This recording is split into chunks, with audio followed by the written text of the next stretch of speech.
barang ini. Padum rezeki dia apa? 20 ton. 20 ton.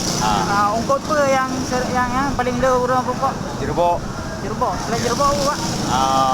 Dungon. Dungon. Biasa pokok padum, Pak, untuk petra ungkut dari laut ke pelabuhan. Oh, nyampo Polimong. Polimong.